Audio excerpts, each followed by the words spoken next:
영광 다 경배합니다. 예배합니다. 찬양합니다. 주님만 날 다스리소서. 예배합니다. 찬양합니다. 주님 홀로 높임 받으소서.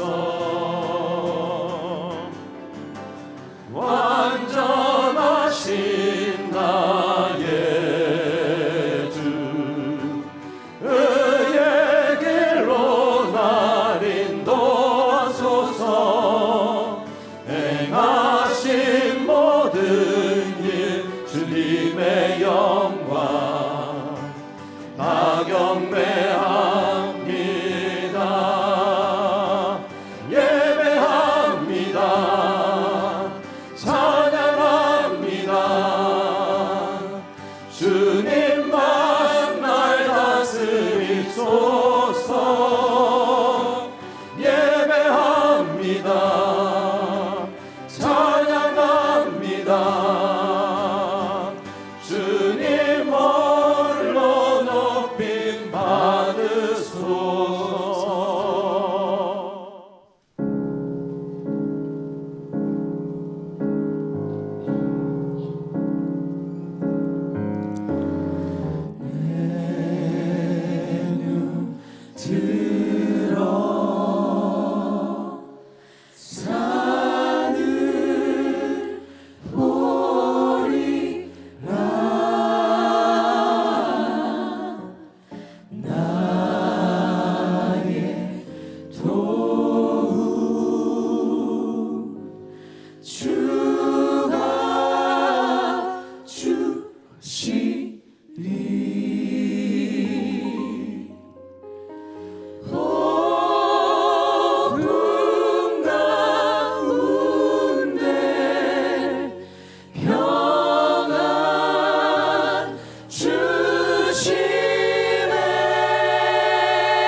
주님 내 힘 되시며 주님 내 삶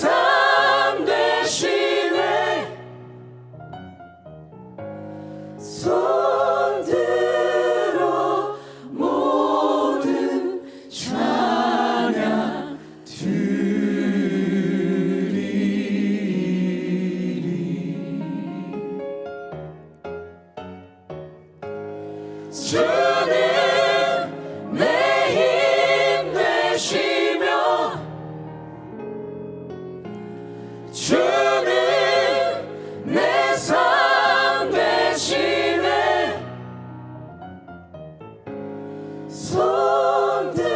손들어 모든 찬양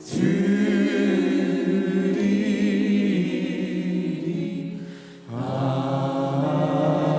아멘, 아멘, 아멘.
저희 교회 수준에 딱 맞는 그런 좋은 찬양을 해주셨습니다.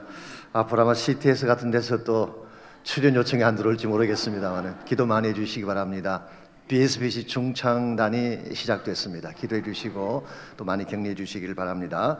계속해서 월시콰이에서 찬양으로 영광 돌려 주시겠습니다.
하나님 말씀 사무엘하 13장 20절에서 29절까지는 말씀을 다 함께 찾겠습니다.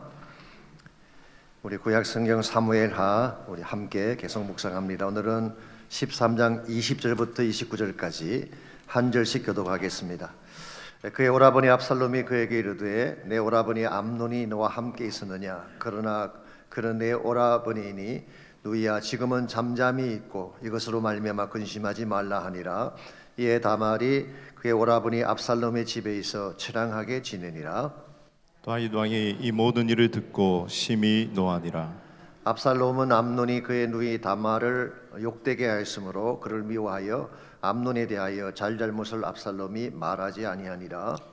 만 2년 후에 에브라임 곁 바알하솔에서 압살롬이 양털을 깎는 일이 있음에 압살롬이 왕의 모든 아들을 청하고 압살롬이 왕께 나아가 말하되 이제 종에게 양털 깎는 일이 있사오니 청하건대 왕은 신하들을 데리시고 당신의 종과 함께 가사이다 하니 왕이 압살롬에게 이르되 아니라 내 아들아 이제 우리가 다 갈 것 없다 내게 누를 끼칠까 하노라 하니라. 압살롬이 그에게 간청하였으나 그가 가지 아니하고 그에게 복을 비는지라. 압살롬이 이르되 그렇게 하지 아니하시려거든 청하건대 내 형 암논이 우리와 함께 가게 하옵소서.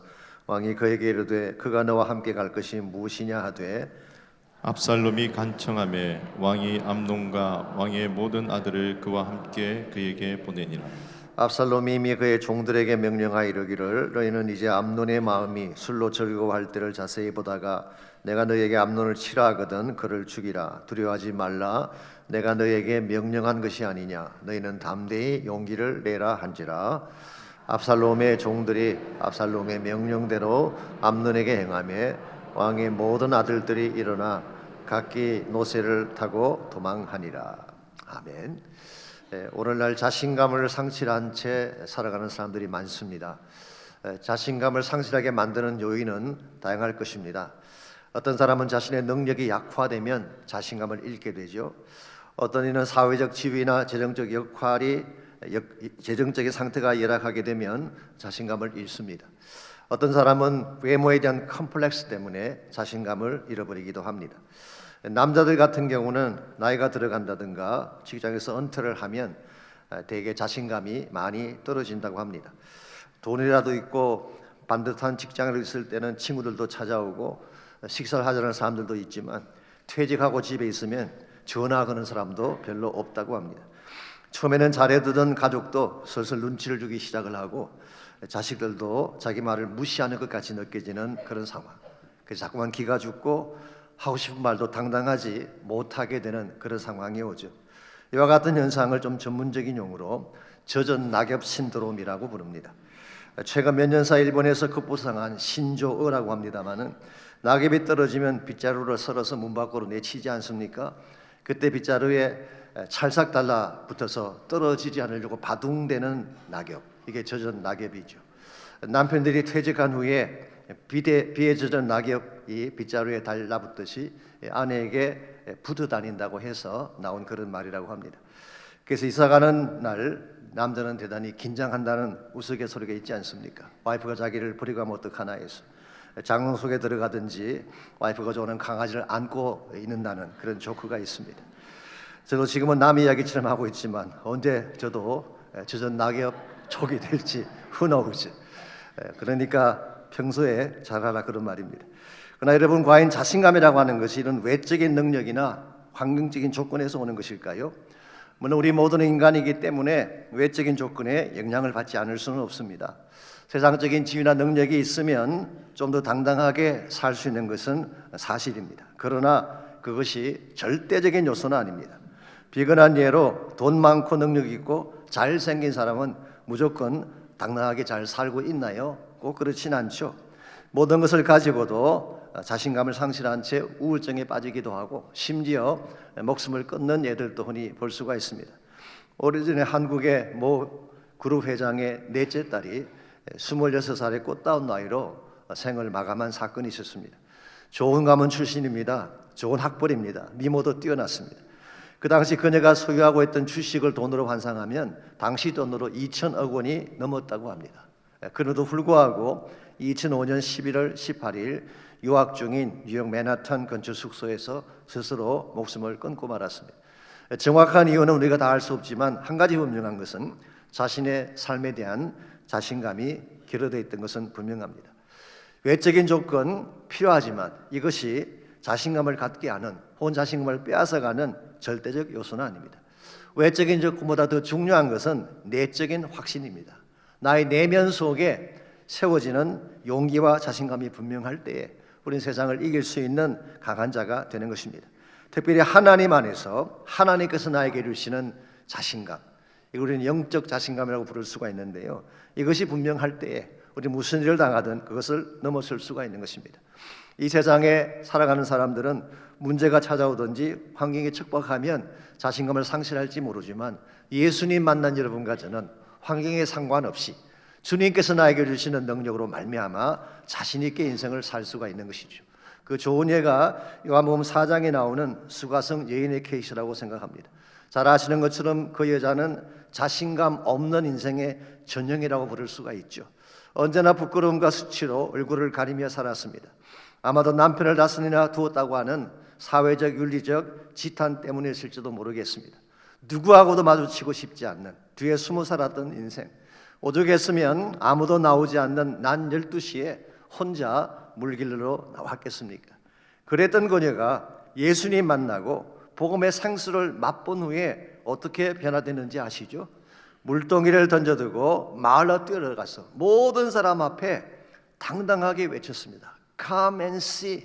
와 보십시오. I met the Christ. 나는 메시아를 만났습니다. 퍼블릭하게, 당당하게 그 많은 마을 사람들 앞에 자신만만하게 예수 만난 사실을 외친 것입니다. 여러분 생각이 당당함이 어디에서 나왔다고 생각하십니까? 외모 때문에 아니죠. 외모는 똑같습니다. 사회적 지위나 능력 때문일까요? 그녀의 신분에는 아무 차이가 일어나지 않았습니다. 심지어 그녀가 가지고 있던 도덕성이나 윤리성에서 나온 것도 아닙니다. 남편을 다스두었던 그 윤리적인 어려움이 하루아침에 사라지겠습니까? 그러나 이 여자가 그처럼 당당했던 근본적인 이유는 예수님 만났기 때문이죠. 예수님 만난 순간 그는 더 이상 사마리아 땅에 버려진 초라한 인생이 아니었어요. 존귀한 하나님의 자녀가 된 것입니다. 이와 같이 하나님을 만남으로 말미암아 하나님과의 관계 때문에 주어지게 되는 자긍심, 이것을 우리는 영적 자신감이라고 부르는 것입니다. 엄격한 의미에서 참된 자신감은 나에게서 나오는 것이 아닙니다. 하나님으로부터 오는 것입니다. 그러므로 하나님과 바른 관계를 맺고 그분이 가지고 있는 능력을 공급받을 때에 여러분은 환경이나 조건에 상관없이 자신 있는 인생으로, 자신감을 가진 당당한 인생으로 살아갈 수 있게 되는 것입니다. 자, 그렇다면 어떻게 하면은 이와 같은 영적 자신감을 가지고 비록 우리 사는 삶의 터전은 험악하고 척박하지만 이 땅을 이겨내며 하나님 영광을 위해 바르게 살아갈 수 있을지 오늘 같이 봉독한 본문을 중심으로 그것을 함께 정리해 보려고 합니다. 오늘 같이 읽은 본문에 보시면 영적 자신감을 상실했기 때문에 마땅히 다스려야 할 가정 문제를 제대로 핸들하지 못했던 이 다윗의 모습이 기록이 되어 있습니다. 우리가 함께 읽지는 않았습니다만은 1절부터 19절까지를 보시면 다윗의 가정 속에 찾아온 불행한 사건의 발단이 소개가 되어 있습니다. 1절과 2절을 먼저 보겠습니다. 그 후에 이 일이 있으니라. 여기 그 후라는 이 말은 아마도 우리아 사건과 다윗이 회개한 사건을 의미하는 것 같습니다. 그러므로 오늘 본문의 말씀은 그 사건과 연장선상에 있다는 것을 알 수가 있겠죠. 다윗의 아들 압살롬에게 아름다운 누이가 있으니 이름은 다말이라. 다윗의 다른 아들 암논이 그를 사랑하나 그는 처녀이므로 어찌할 수 없는 줄을 알고 암논이 그의 누이 다말 때문에 울화로 말미암아 병이 되니라. 여기 나오는 암논이라고 하는 이 사람은 다윗의 장남입니다. 그러므로 왕위 계승 1순위다 그렇게 말할 수가 있죠. 근데 그에게 배다른 여동생 다말이 있었는데 이 다말을 사랑하게 된 것입니다. 얼마나 사랑했냐고 하면 울화로 병에 걸릴 만큼, 이것을 우리는 상사병이라고 부릅니다. 이 다른 사람도 아니고 자신의 여동생에게 이런 연정을 품었다는 것 자체가 정상은 아닌 것 같습니다. 그때 3절을 보시면 요나답이라고 하는 간사한 친구가 나옵니다. 사실은 암논의 사촌입니다마는 이 암논의 그 고민을 알고 책략을 만들어줍니다. 너가 병든 채 누워있다가 다윗 왕이 병문안 오거든 요청을 해라. 다말로 하여금 과자를 만들어서 나에게 가져오도록 그렇게 해주십시오. 그래서 다윗이 방문했을 때 그 요청을 했습니다. 그래서 다윗이 그 말을 듣고 다말로 하여금 과자를 만들어 그 집에 가게 했죠. 그때 암논은 다른 사람들을 다 물리치고 그 다말을 자기 침실로 들어오게 한 후에 다말을 범했습니다. 이것 자체가 사악하고 비열한 행동입니다. 그런데 다말을 범한 것보다도 악한 일을 그 후에 행하게 됩니다. 수치와 모욕감을 안겨주고 다말을 집에서 쫓아내고 문을 잠궈 버렸습니다. 이것은 냉혹할 뿐만 아니라 폐륜적인 행동이 아닐 수가 없습니다. 그렇기 때문에 19절을 보시면 다말이 죄를 자기 머리에 뒤집어 쓰고 그의 채색 옷을 찢고 손을 머리 위에 얹고 가서 크게 울부짖었다고 했습니다. 그가 받은 상처와 모욕감이 얼마나 깊었으면 이런 행동을 했겠습니까? 자, 이 사실을 그의 친오빠인 압살롬이 알게 된 것입니다. 그래서 압살롬이 울부짖는 동생에게 20절 보시면 이렇게 말을 합니다. 그의 오라버니 압살롬이 그에게 이르되 내 오라버니 암논이 너와 함께 있었느냐? 그러나 그는 내 오라버니니 누이야 지금은 잠잠히 있고. 영어 성경 보시면은 be quiet for now. 지금은 너가 침묵하고 가만히 있으라 그렇게 제안을 했습니다. 그리고 22절을 보시게 되면 암논에 대해 잘잘못을 압살롬이 말하지 아니했다. 개역 한글 성경에서는 시비간에 말하지 아니했다 이렇게 번역을 했습니다. 압살롬이 이 일에 대해서 암논에게 가서 1절 따지거나 질문하지 않고 침묵했다고 하는 뜻입니다. 여러분, 이것이 무서운 것입니다. 화가 났을 때 금방 화를 내는 사람은 그렇게 무서운 사람이 아닙니다. 욱하고 화를 냈지만 금방 누그러 떨어지기 때문이죠. 그런데 화가 났으면 이것을 표출하지 않고 분노를 삼키며 때를 기다리는 사람, 이 무서운 사람입니다. 마음에 갈고 있던 그 복수의 칼이 언제 터져나올지 모르기 때문입니다. 오늘 본문에 소개된 압살롬이 이런 사람이었습니다. 그러므로 이것은 장차 엄청난 재앙을 몰고 올 수 있는 잠재력을 가진 그런 문제였는데, 이 문제를 다윗은 어떻게 핸들했는지 아십니까? 21절 보겠습니다. 다윗 왕이 이 모든 일을 듣고 심히 노하니라. 그는 굉장히 분노했습니다. 굉장하게 화를 내긴 했지만 더 이상 아무런 조치도 취하지 않았어요. 사실은 이것이 평소의 다윗답지 아니한 모습이라고 생각할 수가 있습니다. 평소의 다윗 같았으면 이런 패륜한 행위를 보며 그냥 지나칠 수가 없습니다. 더구나 지금 암논 행했던 이것은 하나님의 율법을 깨뜨리는 범죄였습니다. 레위기 20장 17절에 보시게 되면 이런 일을 행한 자는 민족 앞에서 끊어질지니라고 했어요. Publicly cut off from the community. 그 민족 가운데서 cut off 시켜라. 이 말은 사실 죽이라는 뜻입니다. 최소한 지위를 박탈하고 쫓아내라, 그런 뜻이죠. 그러므로 다윗이 만일 정상적이었다면 암논을 불러다가 죽음에 상응하는 징벌을 내리든지 아니면 최소한 왕자직을 박탈하고 쫓아내었어야 했습니다. 만일 그랬더라면 가정의 질서도 잡히고 퍼블리컬리 이 압살롬의 마음도 누그러 떨어지게 됐을 것입니다. 그런데 다윗은 아무런 조치도 취하지 않은 채 만 2년 동안을 방치해 두었습니다. 그 결과 어떤 일이 일어났나요? 만 2년 후에 압살롬이 암논을 자기 술자리에 초청한 후에 그를 살해하는 일이 벌어지고 말았습니다. 오라비가 이 동생을 범하는 천년을 깨뜨리는 일이 일어나더니 이제는 동생이 형을 죽이는 끔찍한 일이 다윗의 가정 안에 벌어진 것입니다. 자, 그렇다면 왜 다윗이 이 문제를 이렇게밖에 다루지 못했을까요? 자식에 대한 아버지 사랑 때문일까요? Maybe not. 아닐 가능성이 더 많습니다. 다윗은 흐물흐물한 사람이 아니었어요. 공과 사를 구별하는 바른 판단력을 가진 사람이기 때문에 자식에 대한 정 때문에 이렇게 했다고 보기는 어렵습니다. 혹은 어떤 주석가들이 제안하는 것처럼 암논이 왕위 계승 1순위자였기 때문에 그 당시 이미 어느 정도의 권세를 가지고 있지 않았겠습니까? 그래서 함부로 치지 못했다는 설명도 있습니다. 그러나 저는 거기에도 동의하지 않습니다. 왜냐하면 다윗은 그 옛날 물맷듯 한계를 가지고 골리앗을 이겼던 사람인데 이 정도를 두려워할 사람이 아닙니다. 더구나 지금 다윗은 마음만 먹으면 왕자들을 다 칠 수 있는 군사력과 권력을 가지고 있는 왕이었습니다. 이 모든 것을 다 가지고도 왜 다윗이 이처럼 무기력한 모습을 보였을까요? 이유는 딱 한 가지입니다. 영적 자신감을 상실했기 때문입니다. 자신도 똑같은 죄를 지었다고 하는 자책감이 마땅히 해야 될 바른 일을 하지 못하도록 가로막은 것입니다. 암논이 율법을 깨뜨려서 천년을 어겼다고 했지만 다윗도 동일한 죄를 범했잖아요. 남의 아내를 취하고 한 가정을 깨뜨렸습니다. 압살롬이 형을 죽였다고 하지만 자신도 충성스러운 부하인 우리아를 살해하지 않았습니까? 나도 그런 놈인데 내가 무슨 자격으로, 이와 같은 자책감이 다윗으로 하여금 당당하지 못하게 만들었고 무기력한 모습으로 서게 한 것입니다. 이와 같은 것이 영적 자신감의 상실입니다. 영적 자신감을 잃어버리게 되면 인생의 모든 게 다 허물어지게 돼요. 무엇을 하든 자신 있게 행할 수가 없습니다. 이와 같은 영적 자신감은 하나님과의 관계성에서 오는 것이기 때문에 만일 우리 삶 가운데서 하나님과의 관계에 금이 가게 되면 이런 현상이 반드시 일어나게 되어 있습니다. 첫째로 무슨 일을 하든 자신감이 없어. 모든 것이 두려워지고 매사에 소심해지게 됩니다. 아무도 쫓아오는 자가 없지만 스스로 쫓기기 때문입니다.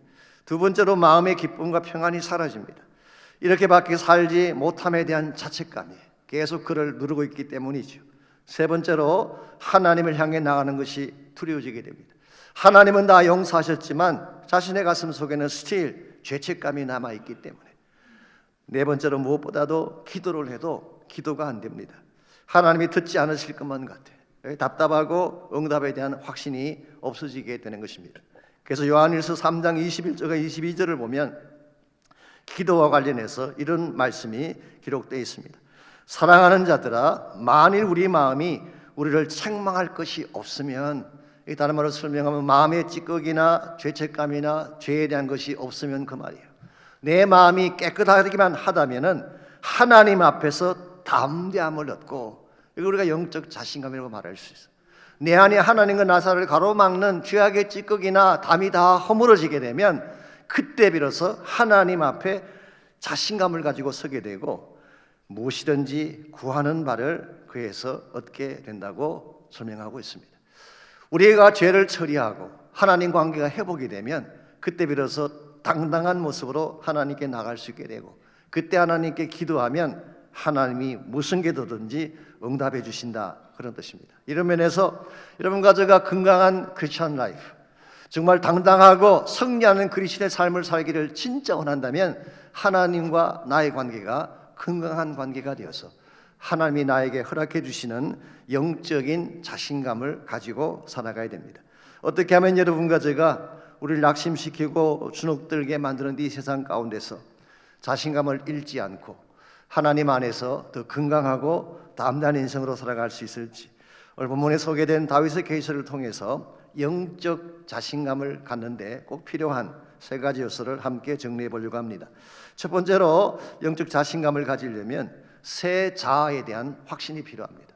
즉 내가 예수님 만난 이후에 나의 존재가 새롭게 되었다, 새로운 자아가 되었다는 확신을 가져야지 영적인 자신감을 회복할 수가 있는 것입니다. 오늘 본문에서 다윗은 범죄를 했죠.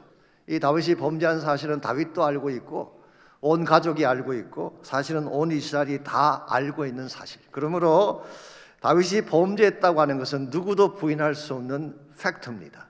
그렇죠? 그런데 동시에 다윗이 회개하는 순간 하나님이 그 죄를 용서하셨다고 하는 것도 팩트예요. 자, 그렇다면 지금 이 다윗이 과거에 내가 죄를 지었다고 하는 그 팩트에 사로잡힌 나머지 하나님이 이제 나를 용서하시고 내 앞에 새로운 은혜를 주셨다는 사실을 니글렉트하게 된다면 다윗의 인생은 결코 건강해질 수가 없다는 것입니다. 그러므로 내가 비록 죄를 지었지만 하나님이 나를 용서하셨고 하나님 안에서 새롭게 됐다는 확신을 가질 때, 그때 여러분들이 더 당당하게 자신감 있게 살아갈 수가 있는 것입니다. 오늘 사실 많은 그리스도인들이 하나님이 용서하셨음에도 불구하고 죄책감 가운데 사는 분들이 많습니다. 하나님이 용서하셨지만 자기가 자기를 용서하지 못하는 거예요. 그래서 계속 과거에 내가 범했던 죄를 되씹으며 그 죄에 얽매여 살아가는 케이스를 흔히 볼 수가 있습니다. 리고 워렌 목사님은 오래전에 이런 말씀하신 적이 있어요. 과거의 죄책감에 끌려 사는 사람은 마치 백미러를 보며 운전하는 것과 같다, 그렇게 했어요. 운전하실 때에 백미러를 보며 하십니까? 아니면 앞쪽 창, 프론트 윈도우를 보며 하십니까? 정상적인 사람은 다 앞을 보며 운전을 하죠. 그리고 앞에서 오는 차와 부딪히지 않게 되고 앞을 향해 전진할 수가 있는 것입니다. 백미러라고 하는 것은 뒤로 갈 때 잠깐 보는 거예요. 운전할 때는 보는 것이 아닙니다. 만약 여러분이 백미러를 보며 계속 운전한다면 앞에 오는 사람을 치게 되고 다른 자동차와 부딪히게 되고 궁극적으로 도로를 이탈해서 곤두박질 칠 수밖에 없는 것입니다. 우리 인생도 마찬가지라는 것이죠. 하나님께서 용서하셨으면 이제 과거는 잊어야 돼요. 내가 아무리 비참했더라도 과거는 지나간 것이기 때문에 과거는 잊어버리고 용서받은 새 사람으로 살아가야지, 그래야지 바르게 살 수 있고 건강하게 살 수 있다, 그런 말이에요. 우리 김동경 목사님께서 늘 하시던 말씀이 누가복음 15장에 나오는 탕자 이야기죠. 그래서 저희 교회에서는 예비 목자 훈련할 때 첫 시간에 1시간 동안 누가복음 15장 가지고 계속 말씀을 전하고 있습니다만은 2000년도에 요단 출판사에서 김 목사님의 가르침을 요약해서 책을 한 권 출간했습니다. 타이틀이 무엇인지 혹시 아시나요? 돌아온 탕자 혹은 돌탕, 그게 아닙니다. 용서받은 탕자예요. 용서받은. 이 돌아온 탕자와 용서받은 탕자는 비슷한 말처럼 보이지만 다릅니다. 돌아온 탕자라고 하는 것은요, 집 나갔던 아들이 돌아왔다 그 뜻이에요. 여기에는 내적인 변화나 하나님 사랑에 대한 강조가 결여되어 있습니다. 용서받은 탕자라고 할 때는 집 나갈 때 아들과 돌아온 아들이 다르다는 것입니다. 돌아온 그 아들은 과거에 교만하고 욕심 많고 방탕하고 불효했던 그 아들이 아니에요. 하나님의 사랑으로 용서받은 새 아들이 된 거예요. 그래서 아버지가 그 아들을 기다리다가 동구 밖에서 그 아들을 품에 안아주시고 새로운 옷을 갈아입게 하시고 다시 새 반지를 그의 손가락에 끼워주고 그리고 죽었다가 다시 살아난 아들이다 그렇게 말씀하셨어요. 누가복음 15장 24절에 보게 되면 죽었다가 다시 살아난 아들. 영어 성경 봤더니요, For this my son was dead. 이 아들은 죽었던 아들이다. And is alive again. 나의 이 아들은 과거에 죽었던 아들인데 이제 살아난 아들이 되었다. 쉽게 말하면은 탕자였던 옛자는 죽게 되고 하나님 안에서 다시 살아난 아들, 그런 의미를 담고 있는 것입니다. 이게 사실은 새 피조물에 대한 컨셉이죠. 사도 바울은 고린도후서 5장 17절에서 그러므로 누구든지 그리스도 안에 있으면 새로운 피조물이라 이전 것은 지나갔으니 보라 새 것이 되었도다. 여러분이 예수님 만나는 순간 어떤 차원의 조그만 변화가 일어나는 것이 아니에요. 도덕적으로 조금 개선된다든가 삶이 조금 변화, 그런 차원이 아니라 네이처 자체가 바뀌는 것입니다. 뉴 크리처가 되는 거예요. 다시 만든 새 창조물이 되는 것입니다. 여러분과 제가 이 사실을 확인할 때 나는 새로운 피조물이 되었다, 하나님의 그리스도에서 나를 새롭게 만들어서 새로운 자아가 됐다는 확신을 분명히 가질 때 여러분은 무슨 일을 당해도 주눅들지 않게 되고 하나님 자녀답게 살 수 있게 되는 것입니다. 잘 아시겠지만 사탄은 항상 우리의 과거를 들추려고 하죠. 과거에 내가 잘못했던 것을 계속 들추어내고 리마인드 시켜주는 것이 사탄의 일입니다. 그래서 우리가 무슨 일을 하려고 하면은 너 같은 게 뭘 그런 걸 할 수 있냐, 나쁘고럽지도 않니, 우리 과거의 잘못들을 계속 들추어내는 것입니다. 그때마다 여러분이 기억해야 될 유명한 말씀이 있죠. 그게 뭔가요? 사실 마르틴 루터가 소개했던 말씀인데 요한일서 1장 7절이죠. 우리가 죄인인 것은 맞습니다. 우리 모두가 다 더러운 것은 사실이에요. 그러나 그 아들 예수의 피가 우리를 모든 죄에서 깨끗게 하셨느니라. 이 확신을 여러분이 가질 때 여러분과 제가 정당하고 바른 인생으로 살아갈 수가 있는 것입니다. 이런 면에서 여러분들이 그치한 삶을 살아갈 때에 사탄의 음성에 귀 기울이지 마십시오. 나의 과거를 들추어내며 나의 연약함을 부각시키는 마귀의 음성에 귀 기울일 필요가 없습니다. 혹은 내 스스로 자책하며 나를 책망하는 그 음성에 묶일 필요도 없습니다. 지금도 여러분을 사랑하시고 여러분 심령 가운데 임재해 계시는 성령의 음성 들으시기를 바랍니다. 너는 여전히 내가 사랑하는 아들이야. 두려워하지 마라. 나는 너와 함께 가겠다. 그리고 나를 격려하고 이끄시는 하나님 음성을 듣고 살아가게 되면 여러분 무슨 일을 당하든 담대해질 수가 있게 되고 강한 자로 살 수 있게 되는 것입니다. 영적 자신감을 회복하려면 두 번째로 문제 실상을 바로 확인하고 거기에 대한 확신을 가지고 살아가야 됩니다. 일반적으로 사람들은 문제가 터지면요 실제보다 그것을 더 크게 보는 경향이 있죠. 그래서 싸워보기도 전에 포기하든지 패배하는 일들을 많이 볼 수가 있습니다. 그러나 건강한 크리스천은 그렇게 하지 않습니다. 문제가 일어나면 그 진상을 정확하게 파악하고 그게 합당한 대응을 하는 것입니다. 그때 문제를 이겨내고 당당하게 살 수 있게 되는 것이죠. 23절부터 29절까지를 보시면 압살롬이 자기 형 암논을 살해하는 내용이 자세하게 기록되어 있는데요. 먼저 23절을 보겠습니다. 만 2년 후에 에브라임 곁 바알하솔에서 압살롬이 양털을 깎는 일이 있음에 압살롬이 왕의 모든 아들들을 초청했다고 했습니다. 자, 만 2년을 기다렸지만 다윗이 아무런 조치를 취하지 않게 되자 드디어 압살롬이 복수를 결행을 하는 것입니다. 그래서 양털 깎는 일이 있을 때, 이 말은 다른 말로 표현하면 추수기를 말하는 것입니다. 농사를 짓는 사람들은 추수기가 오면은 곡식을 거두들이죠. 그걸 가지고 이제 잔치를 하는데 목축을 하는 사람, 유다 민족은 목축을 하는 사람 아닙니까? 유다 사람들은 양의 털을 깎는 그 시기가 추수하는 것이에요. 그때는 일반적으로 큰 잔치를 배설하고 많은 사람들을 초청하는데 압살롬은 왕자들을 다 초청을 했어요. 왕자들을. 자, 그랬는데 아마도 암논이 아직 여기 조인하지 않은 것 같습니다. 그래서 압살롬은 먼저 다윗에게 요청을 합니다. 꼭 와서 함께 해 주십시오. 사실 그 요청은 형식적인 거예요. 다윗이 국중에 바빠서 못한다는 걸 뻔히 알면서도 형식적으로 초청한 것입니다. 그랬더니 아니나 다를까 다윗이 나는 못 간다. 그러자 이제 말합니다. 왕이 못 오신다면 형님인 암논이라도 꼭 오게 해주십시오. 그래서 암논이 압살롬이 배설한 잔치에 참석을 하게 되는 것입니다. 그리고 술이 근하였을 때에 자기 부하들을 시켜서 죽인 내용이 기록되어 있습니다.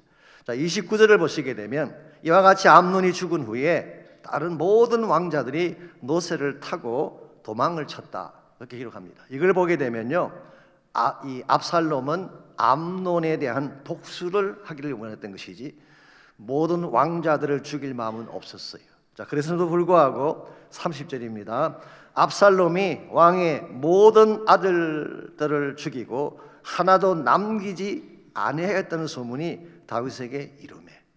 실제로는 암논만 죽고 다른 아들들은 다 살아갔는데 다윗은 압살롬의 손에 모든 왕자가 죽었다고 소식을 들은 것입니다. 그리고 나서 31절에 보면은 곧 일어나 자기 옷을 찢고 땅에 드러누웠다고 했어요. 36절에서는 심히 통곡했다 그렇게 기록이 되어 있습니다. 우리는 여기서 다윗이 지금 벌어진 문제의 진상도 잘 파악을 못했지만 거기에 대한 대응도 잘못한 사실을 확인할 수가 있습니다. 사실 이때까지만 하더라도요, 압살롬이 다윗의 왕권을 찬탈할 마음은 갖지 않았던 것 같습니다.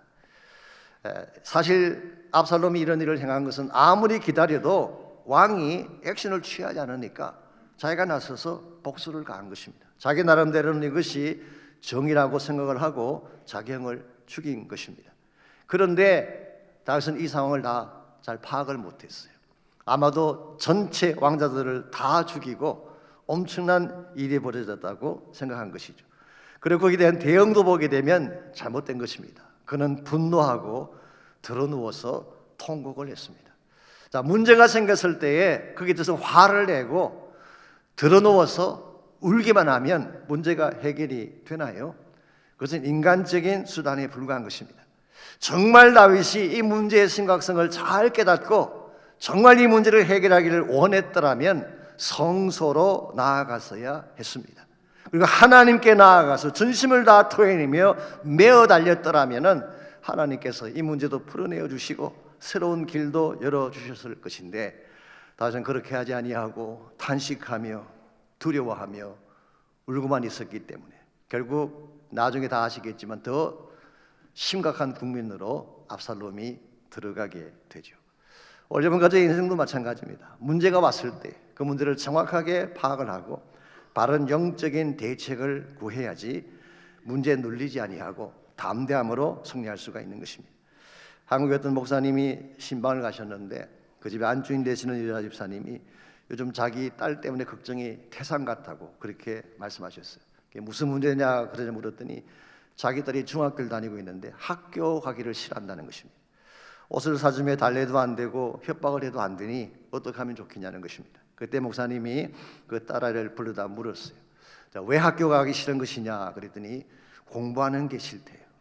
그럼 왜 공부가 싫으냐 또 물었더니 수능이나 시험을 갖다가 낙제할까 두려워서 공부가 싫다는 것입니다. 자, 해보기도 전에 안 될 것을 두려워해서 아예 시도를 하지 않는다는 그런 딸의 답변이었습니다. 자, 그렇다면 여기서 이 딸아이의 문제가 뭘까요? IQ가 문제일까요? 학교 공부가 문제일까요? 아니면 시험의 점수가 문제일까요? 아닙니다. 마음의 두려움이 문제였어요. 떨어졌을 때 주변 사람들이 보낼 시선이 두려웠던 것입니다. 그래서 목사님께서 그 아이에게 성경을 가져오게 하고 디모데후서 1장 7절을 펴서 그 아이로 하여금 크게 읽게 했습니다.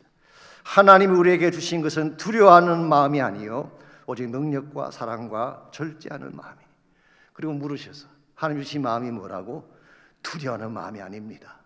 그래, 내가 이것만 확신하고 하나님이 나에게 주신 것이 두려워하는 마음이라는 것을 분명히 알고 하나님을 신뢰하는 믿음으로 나가게 되면 뭐든 할 수가 있어.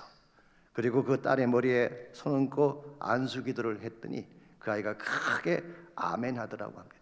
신비한 사실이 뭔지 아십니까? 이때부터 그 얼굴이 밝아지고 시험 보는 것을 두려워하지 않고 열심히 공부하더니 몇 년 후에 한국의 유명한 의과대학 2군데 합격하는 그런 일이 일어났다고 합니다. 사랑하는 성도 여러분, 어떤 문제이건 미리 겁먹고 두려워할 필요 없습니다. 기도하면 되는 것입니다. 안 되는 것 같아도 아멘하고 순종하면 하나님께서 역사해 주시는 것입니다. 그러므로 정말 우리에게 필요한 것은 문제를 바라보고 두려워하고 setback하는 자세가 아니라 문제를 넘어서서 기도함으로 하나님께 나가는 자세가 훨씬 더 중요한 것입니다. 여러분과 제가 인생을 살아가는 과정에서 영적 자신감을 회복하려면 1차적으로는 내가 누구인가를 확인해야 돼요. 물론 우리는 죄인이었지만 예수 믿은 이후에 새 사람 된 나 자신, 하나님의 자녀가 된 나 자신을 확인하는 것이 첫 단계입니다. 두 번째는 절대로 문제를 두려워해서 안 됩니다. 내게 능력 주시는 자 안에서 모든 것을 할 수 있다는 확신을 가지고 하나님께 나갈 때 하나님이 우리를 승리자가 되게 하는 것입니다. 마지막 세 번째로 영적 자신감을 가지려면 하나님에 대한 바른 확신이 필요합니다. 내가 누구에 대한 확신, 문제가 무엇인가에 대한 확신도 필요하지만 하나님이 어떤 분인가에 대한 확신이 분명할 때 영적 자신감을 갖게 되는 것입니다. 흔히 인생을 살다가 잘못을 범하게 되면요, 혹은 실수를 하게 되면 하나님이 나를 떠나지 아니할까 그렇게 염려하는 분이 계세요. 물론 우리가 죄를 짓게 되면요 그렇게 느낄 수는 있습니다. 범죄하게 되면 하나님 멀리 계신 것처럼 보이고 기도해도 듣지 않을 것처럼 느껴지는 것은 사실이죠. 그런데 자세히 보면 그렇지 않다는 사실을 발견할 수가 있습니다. 하나님은요 우리가 죄를 짓건 죄를 짓지 않건 언제나 그곳에 계십니다. 하나님의 사랑은 언제나 동일하고 하나님의 은혜는 언제나 동일합니다. 근데 문제가 뭐냐고 하면 죄를 지으면 내가 하나님을 떠나가는 거예요. 그러므로 범죄하면 하나님 우리를 떠나가셨다기보다는 우리가 하나님을 떠나가는 거예요. 하나님의 사랑의 변화가 일어났다기보다는 죄가 하나님과 우리를 가로막기 때문에 그 사랑과 은혜를 누리지 못하는 것입니다. 그러므로 정말 건강한 인생을 살려면 다시 하나님 안으로 들어가면 돼요. 하나님을 나의 주인으로 삼고 그분의 말씀을 따라 순종하며 살아가게 되면 우리 인생에는 새로운 역사들이 일어나게 되는 것입니다. 오래전에 제가 새벽 기도회 때 신명기 말씀 가지고 이렇게 오랫동안 강의한 적이 있는데요. 신명기 주제 중에 하나가 축복과 저주에 대한 말씀이죠. 그리고 27장, 28장 보게 되면 축복과 저주에 대한 말씀이 나옵니다. 이스라엘 지파들을 두 그룹으로 나누고 한 그룹은 그리심 산에 올라가게 하고 또 한 그룹은 에발 산에 올라가게 한 후에 각각 축복과 저주를 선포하게 하는 그 말씀이 그게 나옵니다. 그 말씀 보게 되면 얼핏 보게 되면 축복 따로 있고 저주가 따로 있는 것처럼 보이지만 자세히 보면 그런 뜻이 아닙니다. 하나님 안에 있으면 축복이에요. 하나님 바깥에 있으면 저주인 것입니다. 내가 어느 산에 올라갔냐, 어떤 그룹에 속했냐가 중요한 게 아니라 하나님 안에 있으면 축복이에요. 어떤 길을 걷더라도 축복이에요. 그러나 아무리 많은 걸 갖추어도 하나님 떠나가면 저주라는 사실을 신명기가 우리에게 잘 교훈하고 있습니다. 여러분, 결국 키는 하나님이에요. 우리가 비록 곁길로 나갔을지라도 지금이라도 우리의 죄를 자백하고 하나님의 은혜 앞으로 나가게 되면 하나님은 받아주시고 우리 편이 되어주셔서 우리에게 새로운 능력을 부어주시는 것입니다. 필립 얀시가 쓴 책 중에 Finding God in Unexpected Place, 예기치 않는 곳에 계시는 하나님을 발견하는 것, 그렇게 번역할 수 있는 책인데요. 우리말 번역은 하나님 웬일이세요? 그렇게 번역을 했더라고요. 조금 경박한 번역같이 느껴지긴 합니다만은 그 책에 이런 말이 나옵니다. 하나님이 계심을 믿는 것만으로 충분하지 않다. 대부분 그것은 믿는다. 그러나 그것만으로 상처가 치유되거나 문제가 떠나가지는 않는다. 참된 기적을 맛보려면 하나님의 능력에 접속돼야 한다. 참 귀한 말씀이죠.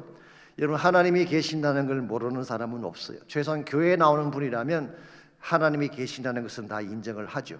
그런데 하나님이 계신다는 걸 인정하는 것하고 하나님에게 커넥트 되는 것은 다른 것입니다. 여러분께서 아무리 하나님을 인정해도 하나님과 연결되어 있지 않으면 참된 능력을 경험할 수가 없습니다. 아무리 우리가 부족하고 연약해도 그 능력에 접속되는 순간 기적이 일어나는 것입니다. 우리가 아무리 말라 있어도 그 사랑에 접속되는 순간 원수를 용서하게 되는 거예요. 우리가 아무리 척박한 악한 세대 속에 살아가도 하나님의 거룩함에 접속되는 순간 죄를 이길 수 있게 되는 것입니다. 그러므로 문제가 아무리 크고 환경이 아무리 척박해도 하나님 안에 들어가기만 하면 하나님은 모든 것을 준비하셨다가 여러분에게 베풀어 주시고 여러분 삶을 강하고 담대한 인생으로 변화시켜 주시는 것입니다. 제가 작년 성탄 뱅퀴트에 참석을 했다가 제 테이블 앞에 앉으신 집사님에 대한 간증을 얼마 전에 한 적이 있는데요. 그 후편이 있습니다. 이분이 약 5년 6년 전에 허리 디스크에 심각한 문제가 있어서 이 걷는 것조차 힘들 정도로 굉장히 아프셨다고 합니다. 그래서 수술을 하기 위해 병원에 날짜까지 예약을 했습니다.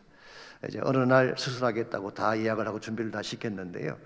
그때 마침 저희 교회가 가을 특세 기간이었습니다. 그래서 힘들긴 하지만 교회에 나가서 한번 목사님께 기도를 받아보자.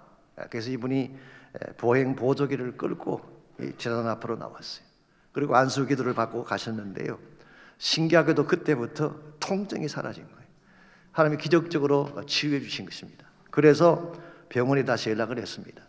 수술 날짜를 취소해 달라고. 병원에서 난리가 났죠. 스케줄 다 잡아 놓았는데 이제 와서 이러면 어떡하느냐고. 그러나 여러분 생각해 보십시오. 아프지도 않은데 스케줄 때문에 일부러 수술 받을 필요는 없잖아요. 결국 이제 수술을 받지 않고 살아오셨는데 지금까지 5년 6년이 지났지만 전혀 허리가 아프지 않는 무슨 일이 벌어진 것입니까? 지금도 이분은 파킹 섬기는 사역을 하고 계세요. 이건 제가 한 일이 아닙니다. 그분이 믿음을 가졌을 때 하나님과 커넥트 되는 순간 하나님의 능력이 그분에게 임하게 된 것입니다. 그러므로 이와 같은 기적은 누구에게나 일어날 수 있어요. 여러분 진실과 믿음으로 하나님께 커넥트 되기만 한다면 누구에게나 이와 같은 기적은 일어날 수가 있는 것입니다. 사랑하는 성도 여러분, 우리 주는 위대하시며 능력이 많으신 분입니다. 상한 자를 고치시며 상처를 삼으시는 하나님, 그분은 별들의 숫자를 헤시고 이름을 붙이시는 창조자이십니다.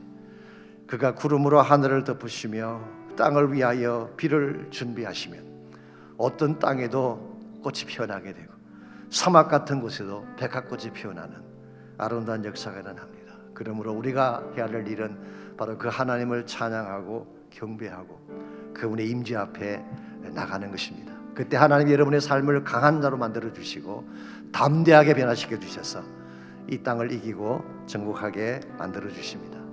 우리 주는 위대하며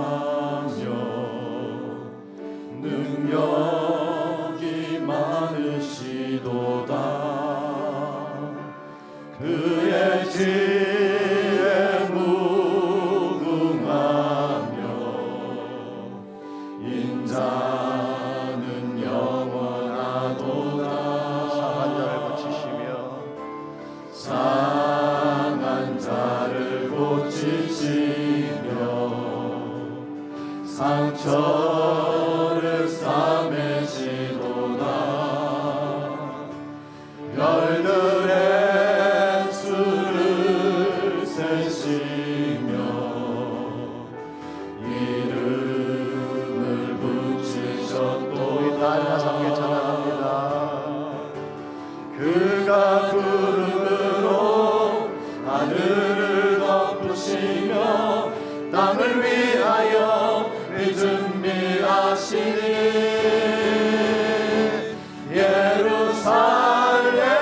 예루살렘아 여호와를 찬송할지어다. 내 하나님을 감사함으로 그 앞에 나가며 임재 앞에 경배. 다시 한번 찬양합니다. 우리 주는 위대하며 우리 주는 위대하며 능력이 많으시도다.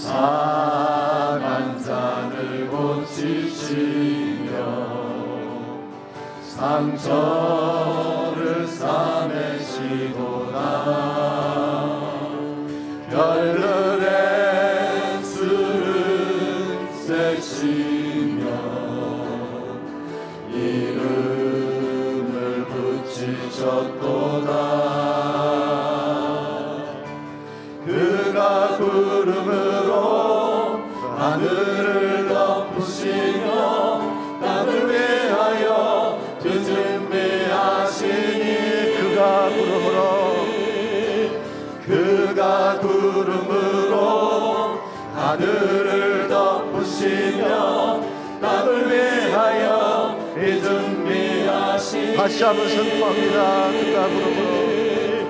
그가 구름으로 하늘을 덮으시며 땅을 위하여 이 준비하시니 온 열방이여 온 열방이여 여호와를 찬송할지로다. 내 하나님을 경외함으로 주 앞에 엎드려 주의 영광 선포해. 주의 영광 선포해. 다시 한번 주의 영광 주의 영광 선포해.